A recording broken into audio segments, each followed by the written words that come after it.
Buenas tardes amigos, bienvenidos nuevamente a este espacio de entrevistas del Instituto Gemológico Español.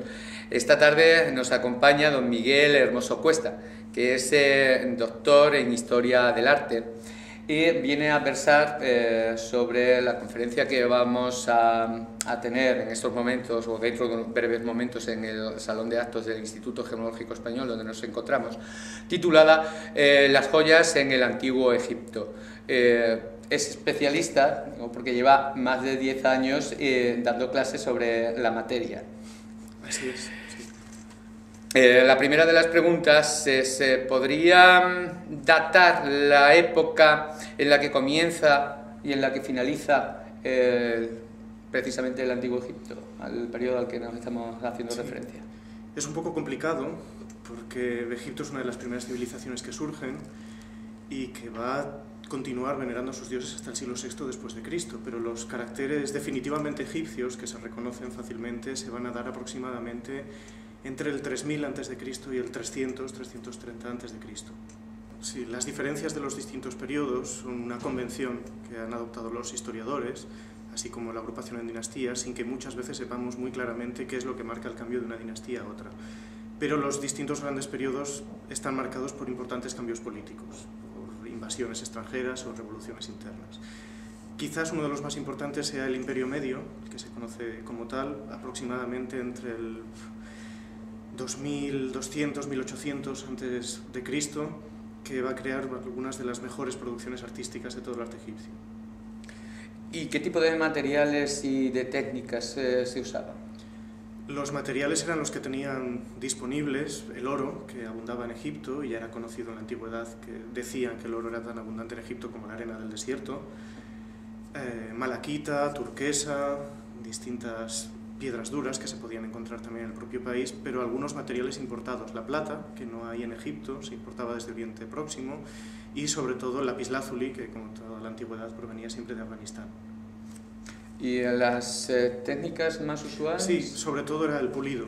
El tallado era muy sencillo y las piedras se pulían con una piedra más dura, frotándolas con arena, pero nunca vamos a encontrar ni formas muy complicadas ni piedras facetadas, lógicamente.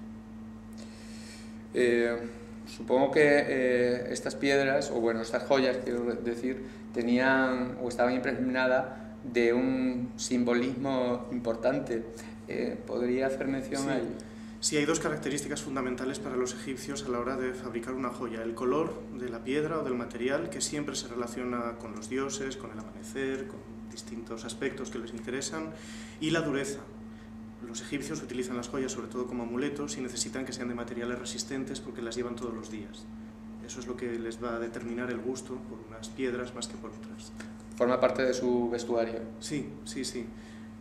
No lo relativo a las joyas de oro, puesto que el oro es propiedad exclusiva del faraón, solamente lo puede llevar él y aquel a quien el faraón le haya hecho un regalo, pero sí amuletos de loza, de fayenza, de vidrio, incluso, que tengan siempre el color apropiado para relacionarse con el dios, conseguir la vida eterna, etcétera, etcétera. Precisamente esa era la siguiente pregunta que tenía. Me supongo que algunas de ellas iban a tener un carácter ceremonial y algunas de otras pues alguna finalidad social o política dentro de... había una distinción grande entre un tipo de piezas como por ejemplo los que usaban el faraón o que eran regalos del faraón y el resto de joyas. En general no mucha. Hay diferencia de calidad, una gran diferencia cualitativa de las joyas que están hechas en talleres reales a la que puede hacer un artesano, pero representan los mismos motivos y usan los mismos colores. Únicamente hay joyas honoríficas, el denominado oro del honor, un collar bastante ancho con cuentas de oro como lentejas un poco más abultadas o amuletos de corazón, que son regalos que hace el faraón a gente a la que aprecia especialmente, generales del ejército, políticos o visires. El llevar esa joya implica que eres alguien con un buen puesto en la corte, pero el resto de las joyas las llevan más pensando en la protección contra la fuerza del sol, escorpiones, serpientes o cualquier mal de ojo que les pudieran echar sus vecinos. ¿En qué estado nos han llegado a nuestras épocas estas piedras? Muchas de ellas estas joyas. Sí, en un estado excepcional. La verdad que el clima de Egipto es tan sumamente seco que se conserva muy bien, perfectamente, todo lo que se entierra en el interior. Han llegado incluso flores secas, pero perfectamente conservadas, y puesto que muchas de las joyas tenían una finalidad funeraria, jamás se utilizaron en vida del difunto, sino que se hacían exclusivamente para que lo acompañaran al más allá, están como el día en el que se hicieron. Es muy fácil diferenciar unas de otras porque las que se han llevado están bastante más desgastadas, puesto que se solían llevar todos los días. ¿Dónde se pueden ver estas piezas? Supongo en casi todos los museos europeos. Sí, joyería egipcia hay en casi todos los museos del mundo, puesto que han llegado bastantes, pero las de mayor calidad son las que están en el Museo Egipcio del Cairo, lógicamente, que además abarca todos los periodos del arte egipcio, y en el Museo Metropolitano de Nueva York, porque por una serie de acuerdos que había a finales del siglo XIX entre Egipto y los países que iban a hacer excavaciones arqueológicas, tenían derecho a llevarse la mitad de lo que encontraron. Y unas tumbas muy importantes del Imperio Medio se encontraron precisamente con una expedición norteamericana, y la mitad del ajuar funerario pasó al Museo de Boston y al Metropolitano de Nueva York. Estaba haciendo también mención a esta pregunta por la exposición que nos viene a visitar en estos días a Madrid sobre el tesoro de Tutankamón, parte del cual también está expuesto en el Museo del Cairo, que tuve el privilegio de visitar en un momento determinado. Y merece la pena ir a visitarla. Son réplicas, no son originales. Sí, claro, para un especialista no tiene ninguna comparación poder ver un original con una réplica, pero como material educativo me parece que es realmente muy interesante, y puesto que es algo que casi tiene más fama que muchos otros faraones o periodos más importantes, seguro que va a ser muy instructivo para todo el que quiera acercarse a ver esas réplicas de joyas que es difícil acceder o viajar hasta el Cairo para contemplarlas. Desde aquí lo recomendamos. Y por último, tiene que ser muy breve la entrevista, ¿tienen algo que ver estos diseños de los que estamos hablando con los que posteriormente a lo largo de la historia movimientos como el historicismo se han basado para llevar a cabo, o sea, se han inspirado para llevar a cabo en diferentes modelos? ¿Tienen algo que ver? Sí, sí, muchísimo. Hay dos grandes épocas de egiptomanía en el arte occidental. La primera motivada por el regreso de Napoleón de la campaña de Egipto en 1799, que va a influir sobre todo la decoración y el mobiliario, no tanto la joyería, que se va a inspirar más en motivos griegos y romanos, y la segunda coincide lógicamente con el descubrimiento de la tumba de Tutankamón en 1922.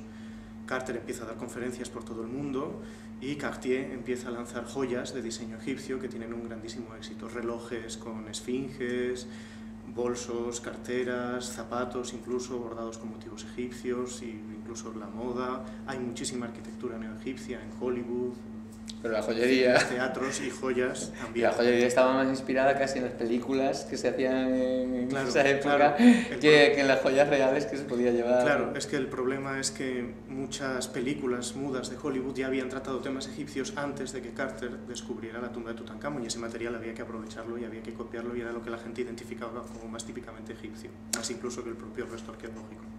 También, también es cierto que en algunas de las excavaciones todas estas grandes firmas siempre tenían algunos emisarios que siempre que podían, digamos, se apropiaban de alguna manera u otra de algunas piezas para incluirlas dentro de sus propias colecciones. O sea, famosa la anécdota incluso de que Howard Carter intentó llevarse una pequeña estatua dorada del tesoro de Tutankamón en una caja de madera de una botella de vino, pero lo descubrieron y no pudo sacarla de Inglaterra, aunque en varios museos del mundo quedan todavía objetos que son muy típicos del arte del periodo de Tutankamón, del periodo de Amarna, que tienen procedencia desconocida, pone colección de Lord Carnarvon, donación de Howard Carter, y es bastante probable que provengan de esa parte del tesoro de Tutankamón.